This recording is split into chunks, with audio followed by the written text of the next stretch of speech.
Hi, this is Dave for Expert Village. Today we're going to make smothered chicken with Maque Choux Casserole. Okay, so now we're going to prepare our chicken, but here's how we want to do it. We want to create a little flour dredge for it to go in so it'll brown up nicely. So here's how we do that.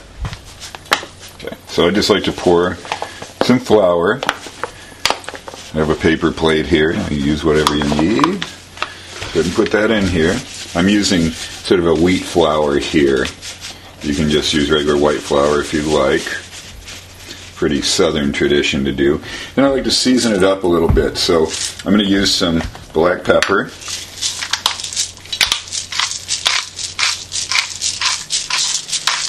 Be pretty liberal with this because it's in the flour, so not all of this is going to be right on the chicken.